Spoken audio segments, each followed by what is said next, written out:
So the time has officially come, and even though this was expected, it still was huge for the official announcement to finally be made. Julian Sayin is going to be the starting quarterback for Ohio State in 2025.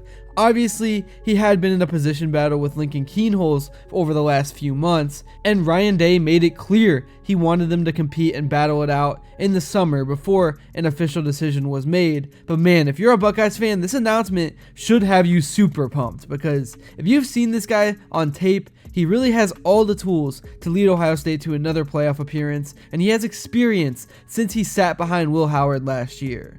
So we have a lot to cover in this video, and it's really been a while since my last Ohio State video. It's really been a while since my last video in general. I've just been so busy moving out to a new apartment, and I just went on vacation and stuff. So I apologize for that, but we're back. Football season is here, and I'm going to try to make content every day for you guys. And the season is right around the corner. We are about a week or so out from Game 1 against Texas, a game that I am definitely going to be talking about. But I do want to start with Julian Sayin. Real quick though, before I do get into everything, I would really appreciate it if y'all would do me a big favor and smash that like and subscribe button. It only takes 5 seconds, plus you can always change your mind. And your support truly means the world.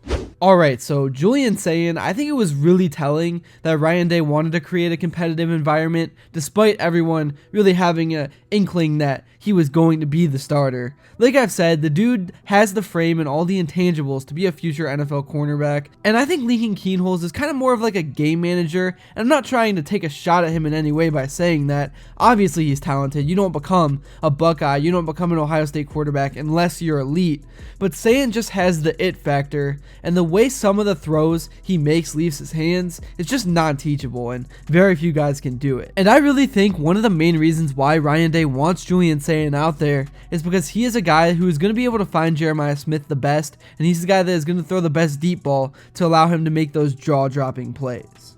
Again, this really was not a matter of Lincoln Keinholz losing the job. I don't think that is what happened at all, because all summer long he made strides forward as a player and he really competed, but Julian Sayin just has that God-given talent to put the ball in places where only his guy can get it, no matter where from the field he is throwing it. And Sayin consistently made high-level throws every single practice, day in and day out, and you could tell from all the press conferences throughout the offseason that most of the skill position players felt like Sayin was the guy because their faces always lit up when talking about him. So now that we know 2025 is going to be the Julian Sayin show, let's talk about what this really means, what his responsibilities are and all that kind of stuff, and what he needs to do to be successful. So first off, Sayin's first responsibility as QB1 is to continue deepening his mastery of Ryan Day's offense. College quarterbacks are not only asked to throw the ball accurately, but they must also function as on-field coordinators who understand protections, route concepts, and defensive disguises. So this will require Julian to sharpen his pre-snap reads, where he must recognize the coverages and anticipate blitzes, and just adjust to the play accordingly. Another critical responsibility will be for Sayin to develop a strong working relationship with his offensive line. Quarterbacks and linemen have to operate in sync. That's football 101, and that starts with communication and just doing the little things. Sayin will need to learn the strengths and weaknesses of each starter up front as the season does go on. For instance, if the left tackle excels at run blocking but occasionally struggles against speed rushers, Sayin will need to adjust by either getting the ball out faster or having the running back chip on that side. Obviously, that's just kind of stuff that you'll figure out, but that's just kind of my take. And it's also worth noting that Ohio State's offensive line traditionally anchors the team's success. In 2025, with a first-year starter at quarterback and Will Howard, that partnership became even more essential. So Sayin will have to lean into the line's strengths, whether that's run blocking power or interior pass protection, while simultaneously designing his play style to avoid exposing their weaker areas. So that's kind of my take on Julian as a player and what he needs to do. And now that we are about a week or so out from week 1 against Texas, now I want to talk about the keys to the game, because this is going to be the game that everyone circles. It's going to be Lee Corso's final game day. All the hype and attention will be at the shoe, and that's really why I'm so confident in the Buckeyes, even with all the roster turnover. There really really is no pressure on Ohio State. They are coming off a national championship. They have done the job. But for Texas with Arch Manning under center, this is their all-in year. This is their championship or bust season. And they know a week 1 loss could really deflate all the hype and energy for their season. Obviously, with the new playoff system, which I personally love, your season ain't over if you lose week 1. It's not even close to over. I mean, the Buckeyes lost week 2, I believe, to Oregon. I think it was week 2, may have been week 3, and they still came all the way back and went on that championship run. But for real, the Longhorns have all the pressure on them, and I think that might cause them to play a little tight, and the Buckeyes can just play loose and aggressive. I know Julian Sayin will have some nerves because it's his first time starting in a big game like this, first time especially at the shoe with all the hype and anticipation, but at the end of the day, just throw it up to Jerimiah Smith and let him make plays, and once the defense doubles, find Carnell Tate. The game plan to dominate is really that easy and simple. You don't have to overcomplicate things, and really, you just want to play with a clear mind. So I think that's exactly what Julian needs to do to be successful. But yeah, as I mentioned, the biggest advantage that I think the Buckeyes have is that they are, in fact, playing this game in the shoe. I know it's a big noon game, which sucks. I would have loved for this game to be played at night, and I think everyone is kind of in agreement on that, but it's still a top 5 matchup. It's a rematch from the playoffs. 2 of the biggest name QBs in college football. The Buckeyes will be celebrating their national championship win. The place is going to be rocking, and I think the environment is going to force a bad turnover or something like that. And from there, I think the Buckeyes are going to be rolling. I mean, this is one of, if not the only time in college football history where a 1 seed is not favored in week 1.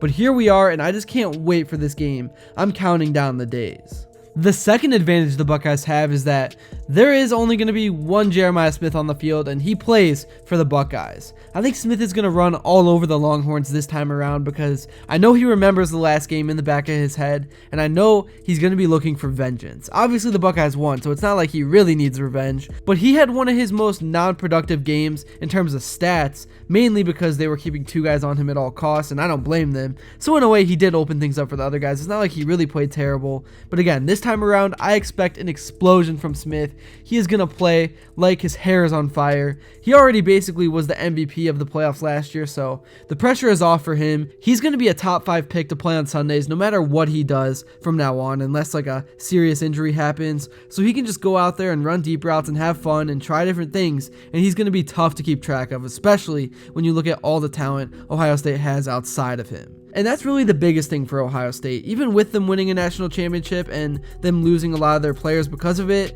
there was roster turnover. They lost Will Howard, both running backs, and Travion Henderson to the Patriots, and Judkins to the Browns, who is still unsigned. Luckily, he kind of got his legal stuff figured out, but I still think he did it. I'm not like saying he's a good person, but luckily he has a chance now. But they lost JT, they lost Jack Sawyer, some of the O-line got drafted. I'm not saying the guys they lost won't be a factor, but it's more about the players the Buckeyes do have more than it is what they lost. I think they are upgrading at quarterback, maybe not by a lot, but in terms of just pure talent, Julian has more upside. It's not like they got that much worse at running back. Donaldson should be solid, and we all know about Peoples. He lost some weight as well to move faster and be more elusive. So Jerimiah Smith is back, and now he has championship experience, and he will be with Tate and Innis, and then there's Max Clare, the Purdue transfer. There's Sonny Styles and Caleb Downs on defense. The Buckeyes aren't going anywhere. They are heading into this season with nothing on their mind but back-to-back championships, and the current team actually asked Ryan Day to take down last year's championship banners and all that kind of stuff